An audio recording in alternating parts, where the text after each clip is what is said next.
প্রণাম মহাদেব।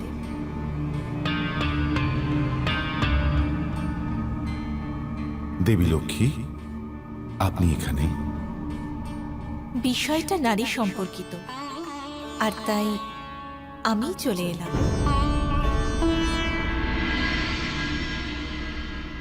সতী আপনার সঙ্গে যে আচরণ করেছেন সেটা আপনি কখনোই কল্পনা করতে পারেননি মহাদেব। কিন্তু আপনি নিজের আচরণের ব্যাপারে কেন ভাবেন না যা আপনি সতীর সঙ্গে করেছেন?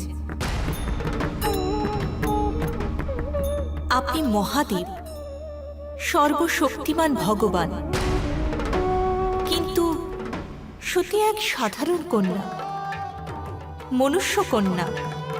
ওনার সহনশীলতার সীমা রয়েছে, কিন্তু আপনি হয়তো কখনো কল্পনাই করেননি,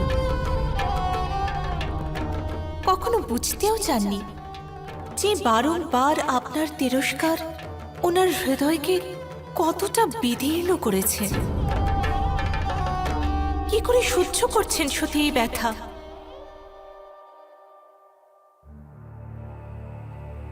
যে বয়সে সকল কন্যারা আনন্দে মাতোয়ারা হয়ে ওঠে, সেই বয়সে সতী অবসাদের চাদরে নিজেকে ঢেকে রেখেছেন।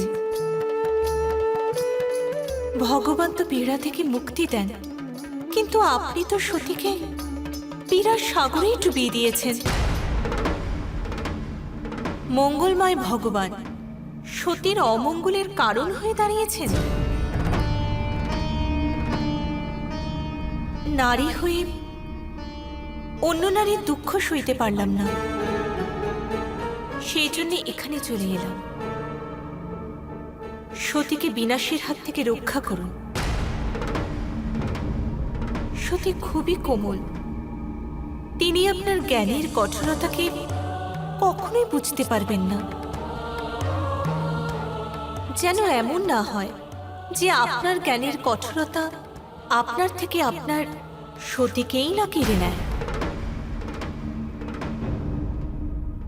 আপনি অনিষ্টের ভয়ে সতীর থেকে দূরে সরে যাচ্ছেন তো? যদি এই দূরে সরে যাওয়াই অনিষ্টের কারণ হয়ে দাঁড়ায়, তখন আপনি কি করবেন? সতীকে সামলান মহাদেব।